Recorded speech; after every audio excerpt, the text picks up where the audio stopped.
Boy, it's been a long time since we've done any Ninja Turtle stuff on this channel. Oh my God! What is up with? Oh man, their faces. Oh Jesus. Okay, you know what? 3 out of 4 of them look okay, but the one in the bottom right just looks like a green-skinned human. Yeah, that's what I was looking at Donnie, and it's like Jesus. Yeah, Oh, he's like, back. No, wait, Leo looks really weird there too. Jesus. It's just the face at that angle.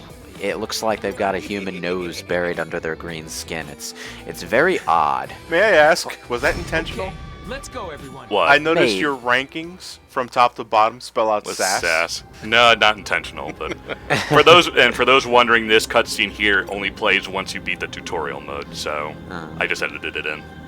Yeah, this game does have a tutorial mode you can start. They pretty much go through all the basics that you need to know, but they kind of spoil you too, because it gives you access to all of your like super crazy combo moves. It's kind of like Symphony of the Night and how it gives you all the equipment at the beginning and then just taken away from The Legend of Korra game did the same exact fucking thing, but it was more infuriating there because you're the goddamn avatar, but then you start with all 4 elements and then they all get locked out, so you gotta play with nothing but hand-to-hand, and then you gotta unlock the other 4 elements as you go through the game, and it takes so much of the game's time just unlocking the elements. To be fair, they do give you sufficient enough amount of combat moves when you start, and this is something I'm going to get into the game as we get further into. It's more than enough to help you get through the whatever this game throws at you. At the same time, I want to do this, but you leave me with that. Yeah.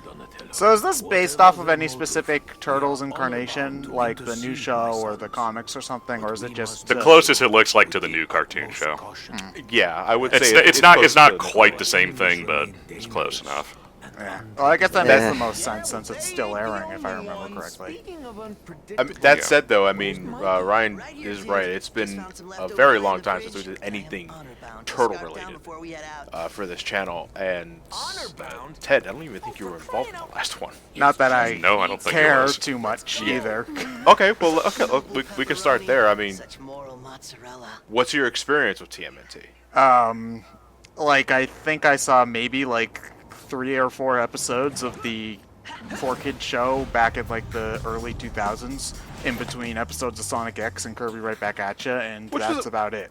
Which was a decent show. It's it's not bad. It's just I didn't really care, I guess. And when I hear about Turtles fans, it's either people who watched the 80s cartoon or young kids who are watching the new cartoon nowadays. I don't actually hear very many people who got into Turtles with the 4Kids version, oddly enough. Although maybe that's just me not knowing too many people because I'm a lonely fuck, but whatever. I feel so alone because I'm the only person that I know who's mainly a fan of the comic. The old comic. Oh, like the Mirage. Yeah, albeit in its colored form. I had like 3 graphic novel volumes, like big graphic novel volumes of the black and white comic with color added to it. It was a good comic. Stupid at times, but it was a good comic. Oh wait, hold on. It's kind of intentionally being stupid in a way, but Well, yeah. I mean, it's a story about humanoid Ninja Turtles, and it knows it. But That, you know, actually, that's kind of a lie. I had one other experience with the Turtles, and that's with the Mario Kart Double Dash bonus disc. I think there was a demo for some random Teenage Mutant Ninja Turtle game on that I played, which was Probably wasn't a good one. It was from that era. It was okay. yeah, I don't remember any good Turtles games for the PS2, GameCube, Xbox. Like it wasn't terrible. It just wasn't great either. So I was watching this before we started, and I was getting major DC Universe Online vibes from the way the climbing works in this weird sandbox level. Yeah, kinda. The best part of this game, I will say up front, is your maneuverability. You can run really fast with the Turtles, you can double jump, you can scale buildings like fucking Spider-Man. And you can glide after double jumping. Moving across the city in this game is no problem at all. Pretty exhilarating. That's what I meant by DC Universe Online vibes. DC Universe Online does the exact same fucking We thing have with detective agility mode? characters. What? It's really just more of a way just to kind of highlight where things are. Yeah, that's exactly what detective mode is supposed to be. This city is, despite its appearance, it's not very big. No. Like, it's a sandbox, but the sandbox is like, I don't know. A couple street blocks. 3 by 3 feet. No, I'm kidding. That car did not. That garage did not open for that car. I think I should just mention. No, it's cool. Can you play this co-op? Online co-op, yeah. Can you switch between your turtles on the fly, or are you stuck? If you pick Leo, are you stuck with Leo? If you're playing co-op, you're stuck as the turtle you pick. But Yeah. since we're doing single player, can Ryan switch whenever? Yeah. Okay. Ryan can switch on a whim. Okay. Yeah. Jesus Christ. Yeah. It's like the exact same climbing system that DC Universe uses. You just sort of slide up the wall, making a climbing motion, and you can run sideways along it. And the double jump and glide thing is what you get for agility characters, because it doesn't matter whether or not you can fly or you've got super speed or whatever. You're going to have the same kind of movement. That is not giving me good memories, because the way DC Universe Online's maneuverability handles feels very cheap compared to what I'm used to. No, I'm sure we'll get into it over the course of the playthrough, but I kind of wanted to start off by saying I did generally enjoy this game. It's a fundamentally good game. It's just kind of dull. Fundamentally solid battle mechanics, but everything surrounding it is very mundane. Basically, my if you biggest played problem. basically if you played the Transformers game by Platinum, same thing here. Yeah. This was made by Platinum, right? Yes. Yeah. Okay. Yes, it was. Does it at least hold up better in the long haul than the Legend of Korra game did? No, yeah, definitely. Korra's easily the worst of the 3 licensed games they did. Now, what was wrong with Korra? If you don't mind me asking. I never played it, so I figured. It's so basic. Airbending is so overpowered. It's too short. It doesn't do anything with its short runtime in the first place. You lose all your powers at the beginning, and you gain them back too goddamn slowly over the course of the game. And then when you do gain them back, like, okay, water bending and earth bending are kind of balanced. Fire bending is ridiculous, and air bending is ridiculous dialed to 11.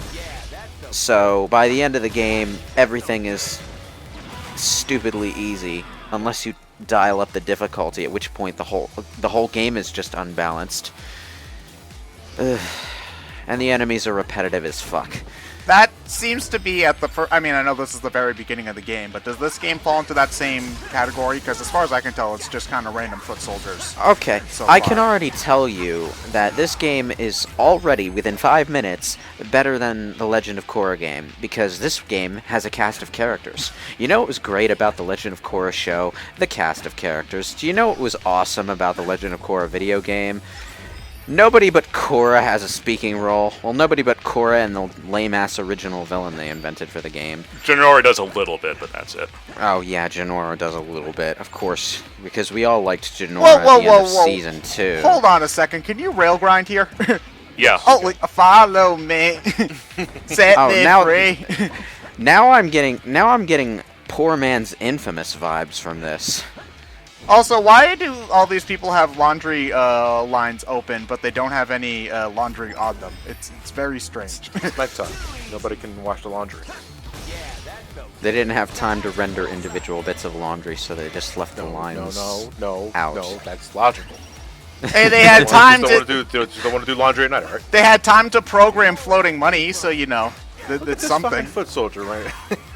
Well, yeah, Just put you the only, Benny Hill music over this shit. well, okay, for the floating money, you only have to program one floating dollar bill and then copy and paste it a bajillion times. So, are you going with one turtle per mission, Ryan? Yeah. Okay. Yeah. Okay. So, Favorite turtle? Don't worry. I play as everyone favorite. as far as in this game. In this game, yeah. Probably either Mikey or Donnie, really, just because Donnie has a bit more range and Mikey's just faster. Which is really Yeah, good because Ra- Raphael is usually the one that's the fastest. Raph is the slowest in this game. Well, They're it may- probably playing up his brutality. Yeah, Yeah. it all like in terms of character archetypes, it always Leo, you are going to destroy your swords doing that, man. In terms of the character archetypes, I always thought that Raph should be the hardest hitting one because he's got like the anger issues and stuff like that. Leo's the boring one, so I always thought that he should be like balanced. the Mario. And Leo usually is the Mario. yeah. Is the Sai a brutality weapon, or is it a speed weapon? Like, I don't know my martial arts, so I'm not exactly sure of the proper way to wield a Sai. Well, I think in terms of brutality, we're talking about just physical strength, and Raphael always struck me as the strongest.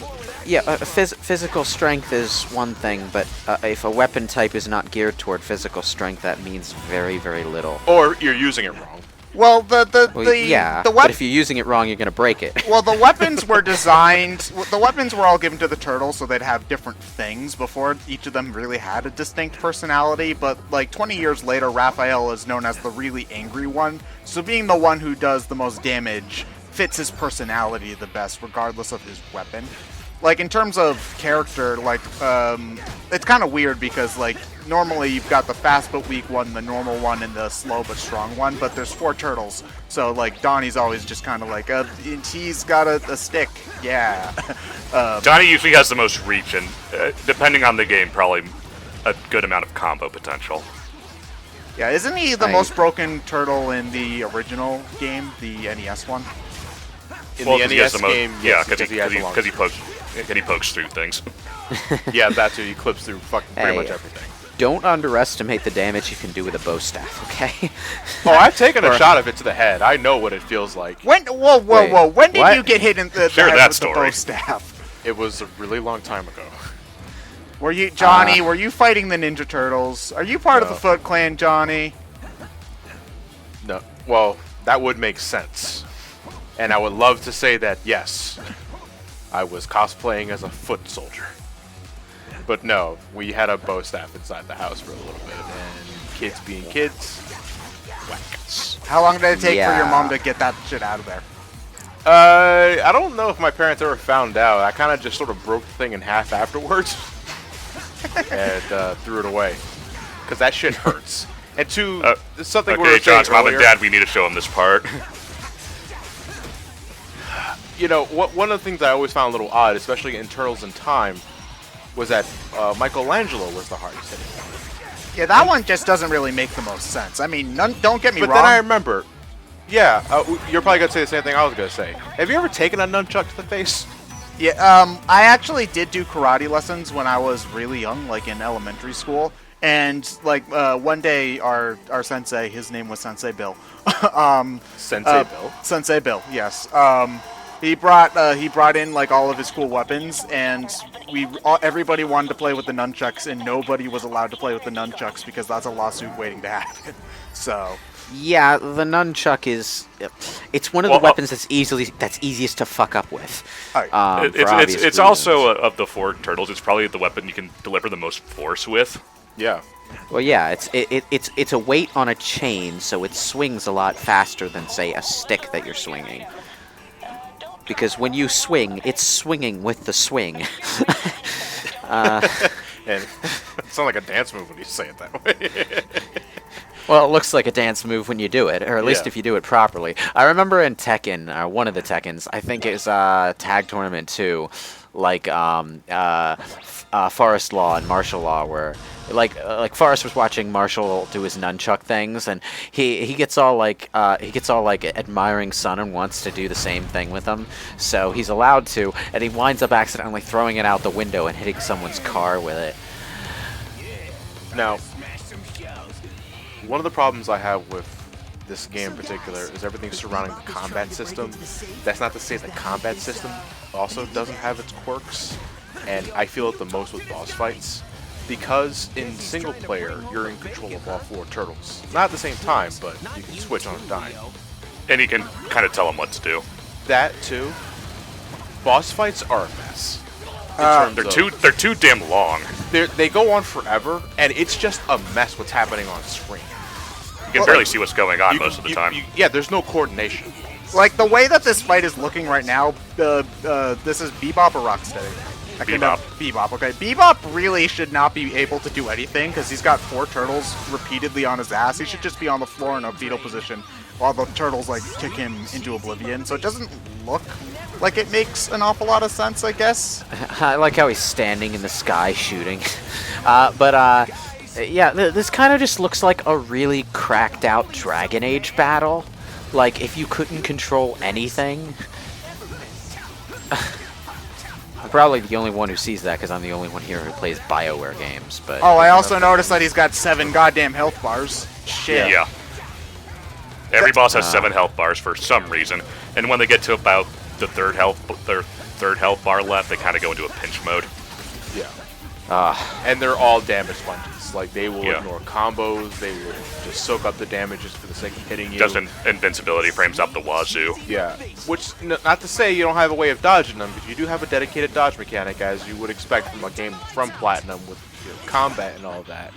It's just, you got 3 other turtles attacking him at once. It's very easy to lose yourself in battle until suddenly every turtle is down with a big-ass help sign above their head, where you can revive them if you got the time to spare. Is it worth it, though, is what I'm asking. Well, yeah. Yes. Because you don't want, because basically, when a turtle is in the helpless state, you have a limited amount of time to revive them. If you don't, they're incapacitated. For a while. For a while. If all 4 turtles are incapacitated at the same time. That's... Oh, okay. So if your turtle gets incapacitated, you're automatically swapped to a different one, then? No, he can be revived. Yeah. Your teammates will prioritize reviving you, but sometimes the boss could get in their way. Nah. Yeah. And, yeah. To me, because they were so intent on having 4 turtles available at the same time, this game loses focus in combat. I'm wondering how much of that is fixed when you're playing online, or how much of it's compounded when you're playing online. Like, in some senses, like, you don't have to worry about your teammates if you know that the AI isn't doing it, like, you've got other people doing it. But at the same time, like, if everybody's down but one person, you know, then you're not really, I don't know. I'm not sure whether or not playing with If you're friends, down to your last person on screen, just run away until everyone revives. yeah, Essentially. I'm not sure how much playing with friends would fix the problems, or if some of them would be made worse by playing with friends, honestly. Probably a little bit of both, I have really. no doubt that some issues will be mitigated playing online co-op. But even then, that goes back to the first issue I have with the game, which is everything else around the combat system. Because this world is boring, it's repetitive, and it loses its luster within the first 30 minutes, I would say. Which is On the a other shame, hand- because on a basic level it looks really good. But Yeah, I mean, it looks cool. I mean, graphically, it's full of style and pizzazz. I can dig that, but, you know, there's style and there's substance. Yeah. This game is more style, no substance. Well, to be honest, how much do you expect from a Turtles game, I suppose? Like, they've always been pretty straightforward Well, let's put it beat-em-ups. this way. Let's put it this way, Ted. You know, to this day, I can still go back to TMNT 4, Turtles in Time, which is, I would say, still my favorite Turtles game. one of my favorite beat-em-ups. But Yeah. the difference between that game and this game is that Turtles in Time is only an hour long. Yeah, but that's the point. You can't really release a full $60 hour-long game nowadays. So No, like, was this game $60? Because This I got it on was Steam this was for this was 30. 40. I think it was 40 on consoles. yeah, so even then, you can't release a $40 hour-long game nowadays. So, like, if you were to play Turtles in Time over and over until it was the same length as this, you'd probably be the same amount of bored by the end as well. If you were releasing a $40 1 hour game, I'd be asking, okay, how did 1 hour cost that much to make? Ask Hollywood. I think expectations have everything to do with it.